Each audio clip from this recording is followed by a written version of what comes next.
renúncia do presidente Jânio Quadros, e esse regime permaneceu, esse sistema de governo permaneceu até 6 de janeiro de 63, portanto, menos de 2 anos, quando se fez um plebiscito e o povo brasileiro optou pela continuação, pela restauração do parlamentarismo, do presidencialismo, desculpe. No Império, entre 1824, que é o período constitucional, a primeira Constituição brasileira de 1824, 1889, quando cai o Império, né, houve práticas parlamentaristas, mas não houve um efetivo parlamentarismo. Por que razão?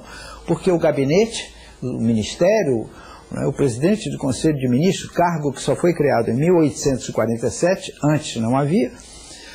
Os dois poderes, o poder de Estado, que era exercido pelo imperador, né, ele era chefe do executivo e chefe do poder moderador. Como chefe do poder moderador, ele livremente nomeava e demitia os ministros.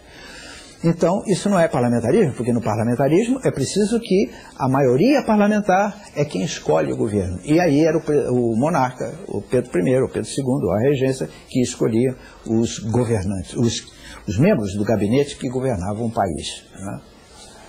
Então, poderíamos dizer, quando muito, é um semi-parlamentarismo, mas nunca parlamentarismo nos modos clássicos. O senhor acredita que a população brasileira se adaptaria a um sistema parlamentarista? Sem dúvida, eu acho que sim. Porque até a democracia para nós ainda é recente, o exercício dela, a prática sobre o aspecto social da população, a gente ainda está gatinhando nessa coisa da democracia. Será que um sistema parlamentarista viria a nos auxiliar de alguma forma sobre o aspecto governo brasileiro? Bom, quando você fala em democracia, que a democracia é jovem, não é jovem só no Brasil, ela é jovem no mundo inteiro. Vou só dar um exemplo a você. Só se universalizou o direito de voto, só se concedeu o direito de voto a todos os cidadãos, homens, com uma renda determinada, em primeiro lugar na França em 1848, portanto tem pouco mais de 150 anos. Mas a concessão do direito de voto à mulher é, na maioria dos países, em grande parte dos países, a partir da Segunda Guerra Mundial. Um país como a França, que é a pátria da liberdade, da igualdade, da fraternidade, só concedeu o direito de voto à mulher em 1945, no fim da Segunda Guerra. Acaba de completar 60 anos. No Brasil, por exemplo, se concedeu o direito de voto à mulher em 1932. Mas na primeira eleição, realizaram-se uma eleição para a Assembleia Constituinte, uma eleição em 1935 para a legislatura ordinária, né? Esse direito de voto em favor da mulher não foi exercido. E nós somos, sobre essa matéria, sobre esse aspecto, um dos países mais atrasados do mundo, porque a participação da mulher não é proporcional à sua presença no parlamento, no governo, etc. Nós só vimos até a ministra do Supremo há pouco tempo.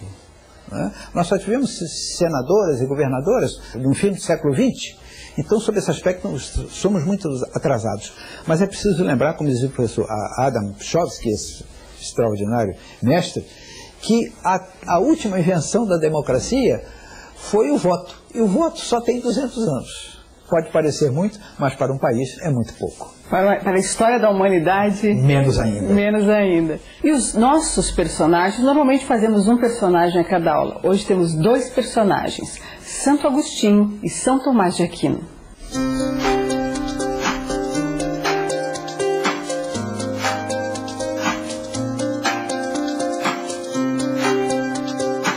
Professor, por que nós escolhemos esses 2 personagens? Porque eles são os grandes representantes da Igreja no período medieval. Santo Agostinho, em primeiro lugar, que é autor da A Cidade de Deus, para se contrapor à Cidade dos Homens, e São Tomás de Aquino, que criou uma filosofia que leva o seu próprio nome, a filosofia tomista, de fundo aristotélico.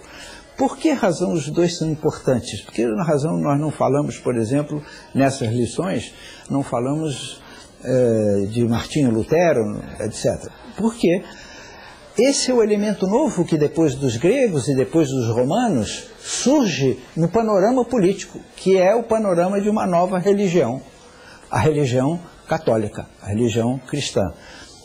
Até então, tanto na Grécia quanto em Roma, havia religião politeísta, etc., mas não havia uma religião unificada. Então não havia contraposição entre o Estado e a religião, porque a religião oficial era a religião do Estado e era a religião da população.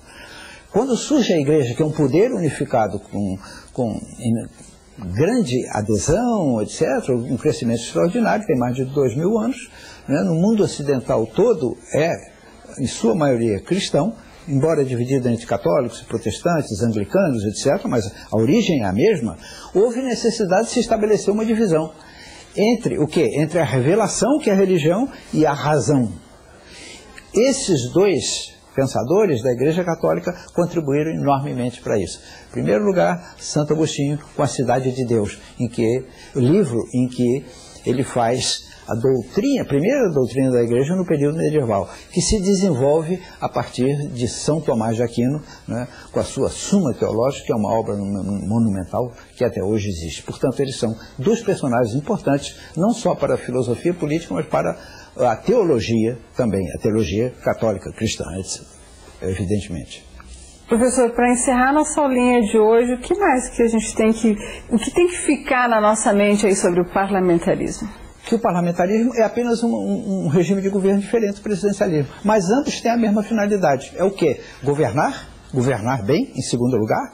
Né? Em terceiro lugar, governar propiciando o desenvolvimento, a prosperidade e o progresso de cada um dos povos que são governados e que constituem estados no mundo contemporâneo.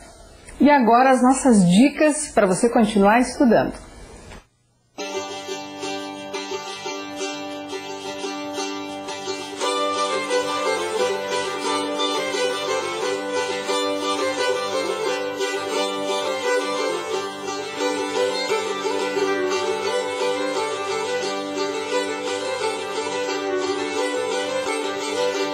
E chegou ao final a nossa quarta aula do telecurso de Introdução à Ciência Política. Até a próxima aula. Até a próxima, professor. Até a próxima.